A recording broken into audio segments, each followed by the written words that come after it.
নমস্কাৰ চাবলৈ আৰম্ভ কৰিছে আছামিজ ট্ৰেণ্ডিং আজি 22 মাৰ্চ আৰু আজি ৰাতিপুৱাৰ কেইবাটাও গুৰুত্বপূৰ্ণ খবৰ আহি পৰিছে আৰু এনেধৰণৰ খবৰসমূহ নিতৌ চাবলৈ চেনেলটো ছাবস্ক্ৰাইব কৰি ভিডিঅ'টোত এটা লাইক কৰি দিবলৈ ৰাতিপুৱাৰ প্ৰথমটো গুৰুত্বপূৰ্ণ খবৰ এটা ব্ৰেকিং নিউজ এইবাৰ শিৱসাগৰত নিষিদ্ধ ঘোষণা কৰা হৈছে বিজেপি বিধায়ক ৰূপজ্যোতি কুৰ্মী শিৱসাগৰত বৰি থ'ব নোৱাৰিব ৰূপজ্যোতি কুৰ্মীয়ে শিৱসাগৰত নিষিদ্ধ ঘোষণা বিজেপি বিধায়ক ৰূপজ্যোতি কুৰ্মী অখিল গগৈক অপদস্থ কৰাৰ অভিযোগ তুলি সিদ্ধান্ত গ্ৰহণ ৰাইজৰ দলৰ বিধানসভাত হোৱা কাণ্ডৰ পিছত শিৱসাগৰৰ ৰাজপথত ৰাইজৰ দলৰ প্ৰতিবাদ আৰম্ভ ৰূপজ্যোতি কুৰ্মী গো বেক ধ্বনিৰে উত্তল শিৱসাগৰৰ ৰাজপথ ৰূপজ্যোতি কুৰ্মীৰ প্ৰৱেশ সম্পূৰ্ণৰূপে নিষিদ্ধ ঘোষণা কৰা হৈছে শিৱসাগৰত নিষিদ্ধ ঘোষণা বিজেপি বিধায়ক ৰূপজ্যোতি কুৰ্মী উল্লেখযোগ্য যে যোৱাকালি অসম বিধানসভাৰ পবিত্ৰ মজিয়াত ৰূপজ্যোতি কুৰ্মীয়ে কৰিছিল ভয়ংকৰ কাণ্ড ৰূপজ্যোতি কুৰ্মীয়ে নিজৰ আসনৰ পৰা উঠি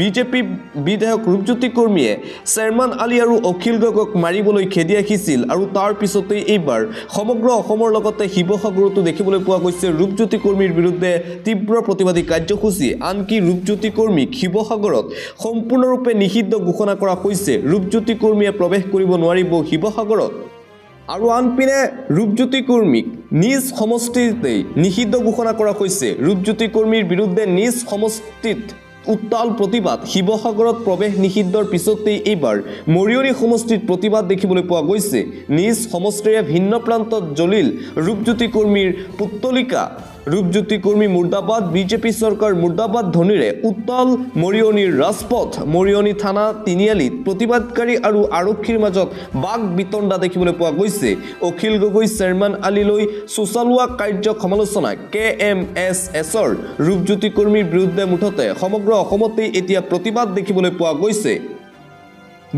আন এটা ব্ৰেকিং নিউজ সদনত উৎপাত 18জন বিজেপি বিধায়কক 6 মাহৰ বাবে নিলম্বন কৰা হৈছে সদনত উৎপাত কৰাৰ বাবে কঠোৰ সিদ্ধান্ত গ্ৰহণ কৰা হৈছে এখন ৰাজ্যত এজন দুজন নহয় বিজেপিৰ 18জন বিধায়কক 6 মাহৰ বাবে নিলম্বন কৰা হৈছে সদনৰ মজিয়াত উত্তপ্ত পৰিস্থিতি তাৰ পিছতেই ডাঙৰ সিদ্ধান্ত গ্ৰহণ বিধানসভাৰ পৰা 18জন বিজেপি বিধায়কক 6 মাহৰ বাবে নিলম্বন কৰা হৈছে মাৰ্চেল লগাই সদনৰ পৰা কুলাতলৈ উলিয়াই দিলে বিজেপি বিধায়কসকলক মুছলমান ঠিকাদাৰৰ সংৰক্ষণ আৰু হানি ট্ৰেপিঙৰ ঘটনাক লৈ উত্তপ্ত বিধানসভাৰ মজিয়া মুছলমানৰ ঠিকাদাৰৰ 4% সংৰক্ষণ প্ৰসংগত উৎপাতৰ পিছতে এই সিদ্ধান্ত বহু বিধায়কে হাতত ভিডিঅ' কেছেট লৈ হানি ট্ৰেপিঙৰ অভিযোগ 18জনকৈ বিজেপি বিধায়কে দিছিল চৰকাৰ বিৰোধী শ্লোগান লগে লগে মাৰ্চেল লগাই সদনৰ পৰা বাহিৰ কৰি দিয়া হয় 18জন বিজেপি বিধায়কক 6 মাহৰ বাবে নিলম্বন কৰা হৈছে 18জনকৈ বিজেপি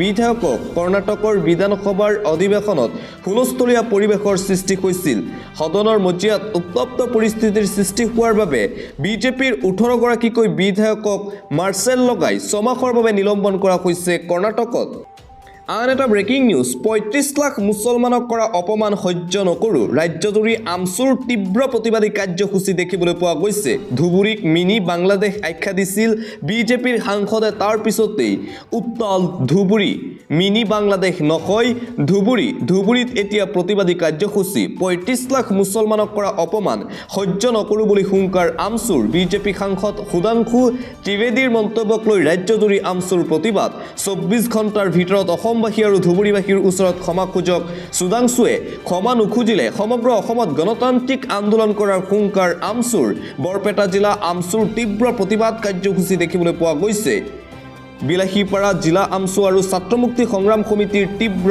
প্ৰতিবাদ ৰাজপথ অৱৰোধ কৰি সাব্যস্ত কৰে উত্তাল প্ৰতিবাদ ভয়ংকৰ প্ৰতিবাদী কাৰ্যসূচী মিনি বাংলাদেশ নকয় ধুবুৰী উল্লেখযোগ্য যে যোৱাকালি লোকসভাৰ মজিয়াত ধুবুৰীক মিনি বাংলাদেশ আখ্যা দিছিল বিজেপি সাংসদে তাৰ পিছতেই এতিয়া সমগ্ৰ ৰাজ্যজুৰি তীব্ৰ প্ৰতিবাদী কাৰ্যসূচী গ্ৰহণ কৰিছে আমচুৱে 24 ঘণ্টাৰ ভিতৰত বিজেপিৰ সাংসদগৰাকীয়ে সমগ্ৰ অসমবাসী আৰু ধুবুৰীবাসীৰ ওচৰত ক্ষমা খুজিব লাগিব অন্যথা গোটেই অসমতেই গণতান্ত্ৰিক আন্দোলনৰ হুংকাৰ দিছে সদৌ অসম সংখ্যালঘু ছাত্ৰ ইউনিয়ন চমুকৈ আমচুৱে আন এটা গুৰুত্বপূৰ্ণ খবৰ নৰেন্দ্ৰ মোদীৰ বিদেশ ভ্ৰমণ কিমান কোটি টকা খৰচ ৰাজকোষৰ প্ৰধানমন্ত্ৰী নৰেন্দ্ৰ মোদীয়ে যে বিদেশ ভ্ৰমণ কৰে সেই বিদেশ ভ্ৰমণত কিমান খৰচ হ'ল নৰেন্দ্ৰ মোদীৰ বিদেশ ভ্ৰমণৰ নামত খৰচ হোৱা হিচাপ শুনিলে আচৰিত হ'ব আপুনি।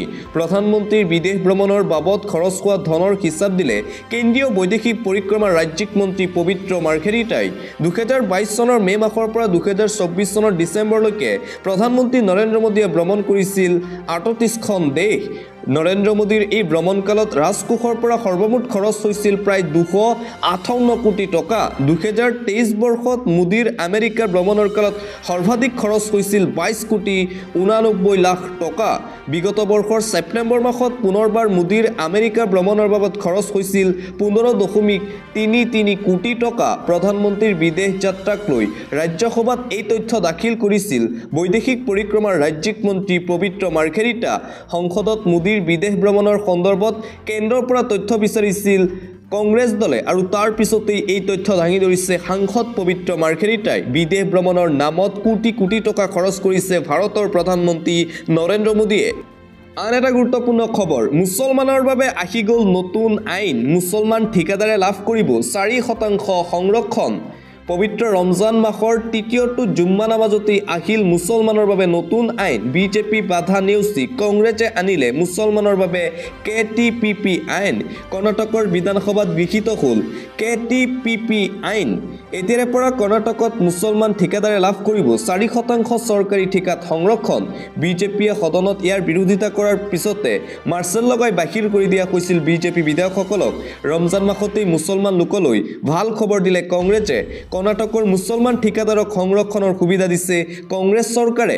চৰকাৰী কামৰ নিবিদাত 4% সংৰক্ষণ লাভ কৰিব মুছলমান ঠিকাদাৰসকলে। চৰকাৰী কামৰ ঠিকা লাভ কৰা মুছলমান ঠিকাদাৰসকলৰ কপাল ফুলিল। বিজেপিৰ মতে এয়া কংগ্ৰেছৰ সাম্প্ৰদায়িক ৰাজনীতি। বিধানসভাৰ মজিয়াত যোৱাকালি সৃষ্টি হোৱা উত্তপ্ত পৰিস্থিতিৰ মাজতে গৃহীত হয় এই নতুন আইন। পৰৱৰ্তী খবৰ, দুৰ্নীতিৰ তদন্ত বিচাৰি নিলম্বিত বিধায়ক অখিল গগৈ। মাৰিবলৈ খেদি আহিও নিলম্বিত নহ'ল বিজেপি বিধায়ক ৰূপজ্যোতি কুৰ্মী। শাসকীয় দলৰ বিধায়ক হোৱাৰ বাবে ৰূপজ্যোতি কুৰ্মীক যোৱাকালি নিলম্বন কৰা নহ'ল বিধানসভাৰ পৰা। কিন্তু দুৰ্নীতিৰ তদন্ত বিচাৰি নিলম্বন হ'ল বিধায়ক অখিল গগৈ। দুৰ্নীতিৰ বিৰুদ্ধে মাত মতাৰ বাবে যোৱাকালি নিলম্বন কৰা হৈছিল অখিলক। বিৰোধী বিধায়কক মাৰিবলৈ খেদি আহিও নিলম্বিত নহ'ল বিজেপি বিধায়ক ৰূপজ্যোতি। এটা সকিয়নি প্ৰদান কৰিয়েই দায়িত্ব সামৰণি। বিধানসভাত অধ্যক্ষৰ ভূমিকাক লৈ উত্থাপিত হৈছে এতিয়া প্ৰশ্ন। বিধানসভাত অধ্যক্ষ উপাধ্যক্ষই নিৰপেক্ষ ভূমিকা পালন নকৰাৰ অভিযোগ। বিধানসভাত শাসক আৰু বিৰোধীৰ বাবে পৃথক পৃথক নীতি নিয়ম। দুৰ্নীতিৰ বিৰুদ্ধে সদন কমিটি বিচাৰি বিধানসভাৰ পৰা নিলম্বিত অখিল গগৈ। বিৰোধী বিধায়কক মাৰিবলৈ খেদি গৈও নিলম্বিত নহ'ল বিজেপি বিধায়ক ৰূপজ্যোতি কুৰ্মী। অধ্যক্ষ আৰু উপাধ্যক্ষৰ এনে কাণ্ডৰ বিৰুদ্ধে এতিয়া সৰব হৈ পৰিছে বিৰোধী। আন এটা অতিকৈ গুৰুত্বপূৰ্ণ খবৰ, ঋণ লৈ চলি আছে হিমন্ত বিশ্ব শৰ্মাৰ বিজেপি চৰকাৰ। সংবাদ মাধ্যমৰ আগত সৰব বিৰোধী দলপতি দেৱব্ৰত শইকীয়া। ঋণৰ ওপৰত নিৰ্ভৰ হিমন্ত। মদ ড্ৰাগছ বিক্ৰীৰ দৰে অবৈধ কাৰ্যত চৰকাৰ লিপ্ত। জনসাধাৰণক লুণ্ঠন ৰাজ চলাইছে হিমন্ত বিশ্ব শৰ্মাৰ বিজেপি চৰকাৰে। চৰকাৰে জনতাৰ ভালৰ চিন্তাৰ বিপৰীতে জনতাক মাৰিব বিচাৰিছে। গুৰুতৰ অভিযোগ দেৱব্ৰত শইকীয়াৰ। ঋণ লৈহে এতিয়া বিজেপি চৰকাৰ চলি আছে অসমত। অসমত এতিয়া ঋণ নোলোৱাকৈ চৰকাৰ চলাব নোৱাৰে হিমন্ত বিশ্ব শৰ্মাই। অৱশেষত নিজৰ ভুল স্বীকাৰ কৰিলে বিজেপি বিধায়ক ৰূপজ্যোতি কুৰ্মীয়ে। অৱশেষত ভুল স্বীকাৰ বিধায়ক ৰূপজ্যোতি কুৰ্মীৰ। নিজৰ ভুল অনুতপ্ত হৈছে ৰূপজ্যোতি কুৰ্মীৰ। মোৰ ভুল হ'ল বুলি মন্তব্য বিজেপি বিধায়ক ৰূপজ্যোতি কুৰ্মীৰ। মই আসনৰ পৰা উঠি যাব নালাগিছিল বুলি মন্তব্য ৰূপজ্যোতি কুৰ্মীৰ। মই মাইক ভাঙি দিম বুলি ক'ব নালাগিছিল। ৰূপজ্যোতি কুৰ্মীয়ে অৱশেষত বিচাৰিছে ক্ষমা। মই কথা কৈ থকা সময়ত বিৰোধীয়ে মাজত কথা ক'ব নালাগিছিল। বিধানসভাৰ মজিয়াত উত্তপ্ত পৰিস্থিতিৰ পিছত সংবাদ মাধ্যমৰ আগত মুখ খুলিছে বিধায়কগৰাকীয়ে। অৱশেষত ৰূপজ্যোতি কুৰ্মীৰ ভুল স্বীকাৰ। আৰু আনপিনে ধিঙৰ বিধায়ক আমিনুল ইছলামৰ সৈতেও বিধানসভাৰ বাহিৰতো তৰ্ক যুদ্ধত লিপ্ত হৈছিল বিধায়ক ৰূপজ্যোতি কুৰ্মী। মুঠতে যোৱাকালি বিধানসভাৰ মজিয়াত ৰূপজ্যোতি কুৰ্মীয়ে যি কাণ্ড কৰিলে সেই কাণ্ডৰ বিৰুদ্ধে এতিয়া সমগ্ৰ অসমতেই প্ৰতিবাদ দেখিবলৈ পোৱা গৈছে। সকলো অসমবাসী ৰাইজে এতিয়া নিন্দা জনাইছে ৰূপজ্যোতি কুৰ্মীক। ৰূপজ্যোতি কুৰ্মীৰ দৰে এজন বিধায়ক নিৰ্বাচিত কৰাটো মৰিয়নি সমষ্টি ৰাইজৰ ভুল আছিল বুলি এতিয়া মৰিয়নিবাসীয়েও মন্তব্য কৰিছে। মুঠতে ৰূপজ্যোতি কৰ্মীৰ বিৰুদ্ধে অসমৰ প্ৰতিটো প্ৰান্তত তীব্ৰ প্ৰতিবাদ দেখিবলৈ পোৱা গৈছে। সকলো ৰাইজে এতিয়া বিধায়ক ৰূপজ্যোতি কৰ্মীৰ এনেধৰণৰ কৰ্মকাণ্ডৰ বিৰুদ্ধে তীব্ৰ সমালোচনা কৰিছে ৰূপজ্যোতি কৰ্মীক। যিকোনো মুহূৰ্তত গ্ৰেপ্তাৰ হ'ব পাৰে বিজেপি সাংসদ সুধাংশু ত্ৰিবেদী। ধুবুৰীক মিনি বাংলাদেশ আখ্যা দি বিপদত সাংসদ সুধাংশু। গ্ৰেপ্তাৰ হ'ব নেকি বিজেপিৰ ৰাজ্যসভাৰ সাংসদ সুধাংশু ত্ৰিবেদী? বিজেপিৰ সাংসদ সুধাংশু ত্ৰিবেদীৰ বিৰুদ্ধে ধুবুৰীত এজাহাৰ দাখিল কৰা হৈছে। সাংসদ ত্ৰিবেদীৰ বিৰুদ্ধে জাঙুৰ খাই উঠিছে ধুবুৰীৰ বিভিন্ন জাতীয় দল সংগঠন। ধুবুৰীক লৈ কৰা মন্তব্যৰ বাবে সাংসদগৰাকীক ক্ষমা খোজাৰ দাবী উত্থাপন কৰা হৈছে। ধুবুৰীৰ গোলকগঞ্জ আৰক্ষী থানাত এজাহাৰ দাখিল বিভিন্ন দল সংগঠনৰ। ধুবুৰীত যদি বাংলাদেশী আছে তেনেহ'লে বিজেপি চৰকাৰে কি কৰি আছে বুলি প্ৰশ্ন দল সংগঠনৰ। ত্ৰিবেদীয়ে ক্ষমা নোখোজিলে আন্দোলনৰ হুংকাৰ গৰিয়ামৰীয়া দেশীয় জাতীয় পৰিষদৰ। ধুবুৰীক মিনি বাংলাদেশ আখ্যা দি বিপদত সাংসদ সুধাংশু ত্ৰিবেদী। যিকোনো মুহূৰ্তত গ্ৰেপ্তাৰ হ'ব পাৰে বিজেপিৰ সাংসদগৰাকী, কিয়নো যোৱাকালি লোকসভাৰ মজিয়াত ধুবুৰীক মিনি বাংলাদেশ আখ্যা দিছিল। তাৰ পিছতেই এজাহাৰ দাখিল সাংসদগৰাকীৰ বিৰুদ্ধে। দিবলৈ চোৱা আন্তঃৰাষ্ট্ৰীয় পৰ্যায়ৰ এটা গুৰুত্বপূৰ্ণ খবৰ, এটা ব্ৰেকিং নিউজ। সাজু হৈছে ইৰাণ। যুদ্ধৰ শেহতীয়া আপডেট। আমেৰিকা আৰু ট্ৰাম্পক লৈ বৃহৎ ঘোষণা ইৰাণৰ ডাঙৰ ঘোষণা। ট্ৰাম্প আৰু আমেৰিকাক প্ৰত্যুত্তৰ দিলে ইৰাণৰ সৰ্বোচ্চ নেতাই। War breaking. ইৰাণক আমেৰিকাই ভাবুকি দি লাভ নাই বুলি মন্তব্য ইৰাণৰ। ইৰাণে পুনৰবাৰ সকিয়নি প্ৰদান কৰিছে। আমেৰিকাক যোগ্য প্ৰত্যুত্তৰ দিয়াৰ বাবে সাজু হৈ পৰিছে ইৰাণ ৰাষ্ট্ৰ। আমেৰিকাই বাধা দিলেও ইৰাণে সমৰ্থন কৰি যাব পেলেষ্টাইনী নাগৰিকসকলক। ইৰাণে সমৰ্থন কৰে পেলেষ্টাইন আৰু লেবাননৰ অধিকাৰক। আমেৰিকাক পুনৰবাৰ সকিয়নি প্ৰদান। ইউৰোপ আৰু আমেৰিকাই নাম লৈ ঠিক কৰা নাই। য়ামিনৰ সমৰ্থনতো বৃহৎ মন্তব্য কৰিলে খেমেনিয়ে। য়ামিনেও নিজৰ অধিকাৰৰ বাবে সিদ্ধান্ত লৈছে। যুদ্ধৰ শেহতীয়া আপডেট। য়ামিনৰ হুটিয়ে ধাৰাবাহিকভাৱে লক্ষ্য কৰি লৈছে আমেৰিকা আৰু ইজৰাইলক। ইয়াৰ পিছতেই ট্ৰাম্পে সকীয়াই দিছে ইৰাণক। মুঠতে আক্ৰমণ প্ৰতি আক্ৰমণ অব্যাহত আছে। হুটিয়ে নিক্ষেপ কৰা প্ৰতিটো মিছাইলৰ বাবে দায়ী হ'ব ইৰাণ। ইৰাণৰ ওপৰত ব্যৱস্থা লোৱাৰ ইংগিত দিছে আমেৰিকাৰ ৰাষ্ট্ৰপতি ডনাল্ড ট্ৰাম্পে। ইয়াৰ পিছতেই ইৰাণৰ প্ৰতিক্ৰিয়া।